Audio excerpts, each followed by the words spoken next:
Hi friends, good evening. Now let's read topic which is biology. In short notes, neat topic, the living world, botany subject.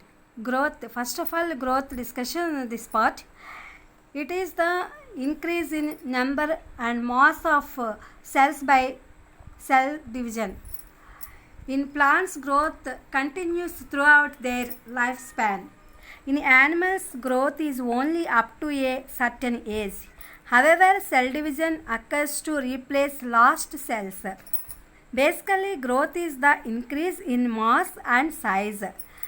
Thus, non-living objects also grow. Surface assimilation of material. So, growth is not a defining property of living organisms. In living organisms, growth is from inside.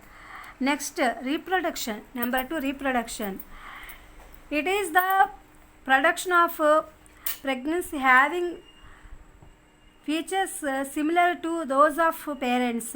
Organisms reproduce sexually and sexually. In unicellular organisms, growth and reproduction are same because they reproduce by cell division. Many organisms do not reproduce. Example, mussel, worker bees, infertile human couples, etc. Hence, reproduction is not a perfect defining property of living organisms. Next, third one, metabolism. It is the sum total of all biochemical reactions taking place inside a living system. It is the defining the future of living organisms. Metabolism reactions can be demonstrated outside the body in cell-free system. Isolated metabolic reactions in vitro are not living things but are living reactions. Fourth one, cellular organization. Organisms are made up of one or more cells. It is the defining feature of living organisms. Next, fifth, consciousness. It is the ability of organisms to sense their environment and respond to environmental stimuli like light, water, temperature, other organisms, chemicals, pollutants, etc. All organisms are aware of their surroundings, so it is the defining property of living organisms. Human is the only organism having self consciousness. ఇది friends మనకి English వెర్షన్లో ఉన్నటువంటి short news in neat topic the living world అనేది బయాలజీకి సంబంధించిన botany. This subject is botany in discussion today. ఇది Telugu version అనేది ఎలా ఉంటుందో చూద్దాము. అసలు అయితే తెలుగు చెప్పాల్సిన పని లేదు, ఎందుకంటే ఇప్పుడు స్టూడెంట్స్ ఇంగ్లీష్ షార్ట్ నోట్స్ ఇది ఏంటంటే ఇది మెయిన్ పాయింట్స్ అనమాట. మనం చదువుకునే బిట్స్లో ఇవి మనకు ఉపయోగపడతాయి అనే దాంతో నేను దీన్ని అప్లోడ్ చేస్తున్నాను వీడియోని, ఇది ఉపయోగపడుతుందని.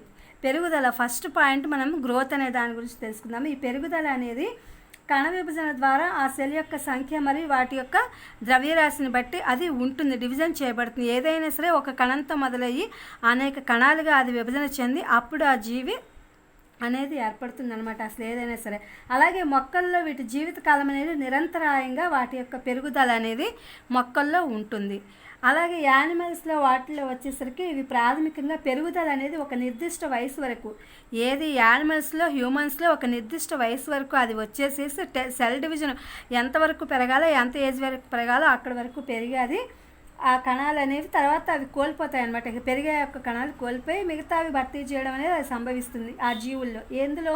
యానిమల్స్లో అనమాట. అలా సంభవించేది యానిమల్స్లో. మొక్కల్లో మాత్రం పెరుగుదల అనేది నిరంతరాయంగా జరుగుతూనే ఉంటుంది వాటి లైఫ్ స్పాన్ మొత్తం.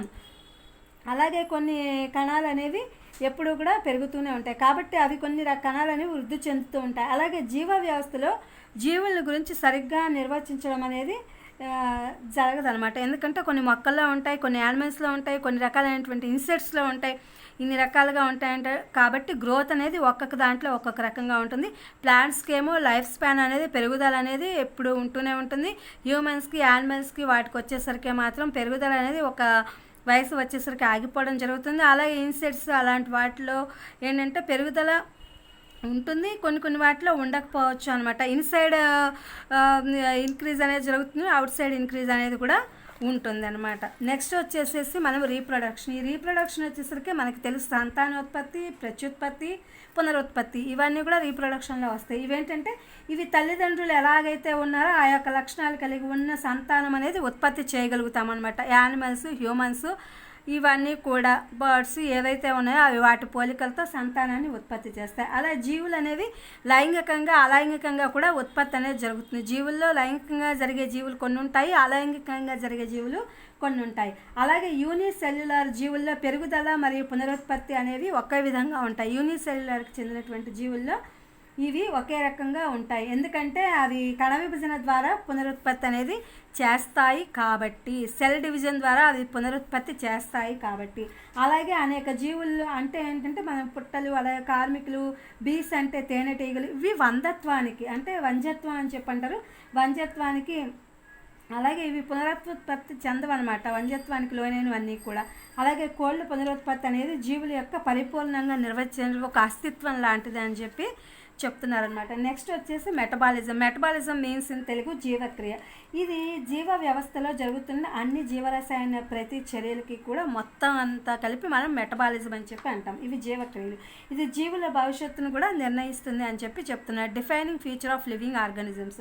నెక్స్ట్ వచ్చేసి జీవక్రియ ప్రతి చర్యలను సెల్ ఫ్రీ సిస్టమ్ అంటే ఆ శరీరాన్ని ప్రదర్శించవచ్చు లేదా విట్రో అని చెప్పి ఇందులో ఉంటుందన్నమాట. ఇది ఏంటంటే మనం అంటే శరీరం లోపల జరిగేటటువంటి ఇన్సైడ్ క్రియ అనమాట, ఇన్సైడ్ రియాక్షన్ అనమాట. ఇది వచ్చేసి ఇదేంటంటే ప్రయోగశాలలో చేస్తూ ఉంటారు. మనం ఇప్పుడు టెస్ట్ ట్యూబ్లు ఇవన్నీ అంటున్నాం కదా ప్రయోగశాల అంటే. ఇది వైద్య రంగంలో ఈ పదము వెట్రో అనే పదాన్ని వైద్య రంగంలో మనం ఎక్కువగా ఉపయోగిస్తూ ఉంటాం. ఇది జీవుల యొక్క భాగాలను వేరు చేయబడి ప్రయోగశాలలో దీన్ని వాటి యొక్క అవయవాలు అవన్నీ కూడా ఇది ఫలదీకరణం అంటే ఐవీఎఫ్ అవని చెప్పి అంటాం కదా, ఐయుఐ, ఐవీఎఫ్ అలాంటి పరిస్థితుల్లో చేస్తారు. ఇది ఏంటంటే శుక్రకణము మరియు అండము వీటిని చేసి పిండాన్ని అభివృద్ధి చేసే ప్రక్రియను కణాల యొక్క అణువుల యొక్క ప్రవర్తన అవి సహాయపడటానికి ఈ యొక్క విట్రో అనే పద్ధతి ఉపయోగపడుతుంది. నెక్స్ట్ వచ్చేసి మనము సెల్ ఆర్గనైజేషన్ అంటే కణ వ్యవస్థ యొక్క కణ నిర్మాణం గురించి మనం తెలుసుకుంటాం. ఈ కణాలు ఏంటంటే జీవుల శరీరంలో కణాలు ఒక వ్యవస్థలో ఏర్పడి కణజాలాల అవయవ వ్యవస్థగా అవి పనిచేస్తూ వివరించడానికి ఉంటాయన్నమాట. అంటే కణజాలాల వ్యవస్థగా కూడా అవి ఉంటాయన్నమాట. అలాగే జీవులు ఒకటి లేదా అంతకన్నా ఎక్కువ కణాలతో తయారై ఉంటాయి. ఇది జీవులలో నిర్వచించబడినటువంటి క్రియ అనమాట. ఈ యొక్క సెల్యులర్ ఆర్గానిజం అంటే ఏంటి, అసలు ఏదైనా మనిషి అయినా జంతువు అయినా లేకపోతే కీటకాలు ఏవైనా సరే కణంతో మాత్రమే అవి తయారవుతాయి అన్నమాట. తర్వాత కాన్షియస్నెస్. ఈ కాన్షియస్నెస్ అంటే స్పృహ లేక స్మారక స్థితి అంటే స్పృహలో ఉండడం అనమాట. ఇది జీవులు తమ పర్యావరణాన్ని గ్రహించడం ద్వారా అవి ఏవైనా సరే మానవులు, జంతువులు, పక్షులు, పాములు ఏవైనా సరే వాటి యొక్క చుట్టూ ఉన్న పరిసరాన్ని గ్రహించడం మరియు పర్యావరణ ఉద్దీపనలు అంటే పర్యావరణం కలిగించేటటువంటి ప్రతిచర్యలకి అవేంటంటే ప్రతిస్పందిస్తాయి అన్నమాట. అలాంటి సామర్థ్యం వాటికి ఉంటుంది, ఆ జీవులకు ఉంటుంది అని చెప్పి చెప్తున్నారు. అవేంటంటే ఇప్పుడు నీరు ఉందనుకో, నీరు అనేది మనకు తెలుసు వాటరు, టెంపరేచర్ అంటే ఉష్ణోగ్రత, ఈ ఉష్ణోగ్రత అనేది భూమి మీద ఎలా ఉంటుంది అనేది తెలుసు. అలాగే ఇంకా అలాగే కెమికల్ రసాయన చర్యల కారకాలు ఇవన్నీ కూడా మనకు తెలుస్తూనే ఉంటాయి, ఇంకా అనేక ఉన్నాయన్నమాట. అలాగే అన్ని జీవులకు వాటి యొక్క పరిసరాల గురించి తెలుసు కాబట్టి all organisms are aware of their surroundings. అన్ని జీవులకి వాటి యొక్క పరిసరాల గురించి తెలుసు కాబట్టి ఇవి జీవులు వాటి యొక్క అస్తిత్వాన్ని గ్రహిస్తాయన్నమాట, నిర్వర్తిస్తుంది. అలాగే స్వీయ స్పృహ అంటే తనంతట తానుగా సెల్ఫ్ కాన్షియస్ ఉన్నటువంటి వ్యక్తి ఎవరంటే ఏకైక వ్యక్తి మానవుడే. ఇది ఫ్రెండ్స్ నీట్ టాపిక్ సంబంధించి short notes the living world అనేది ఇది మీకు ఉపయోగపడుతుందని చెప్పి ఇది తెలుగు ఇంగ్లీష్ వెర్షన్లో వీడియో అప్లోడ్ చేస్తున్నాను. Please my channel like, share, subscribe and comment. Thank you for watching. Thank you for our support.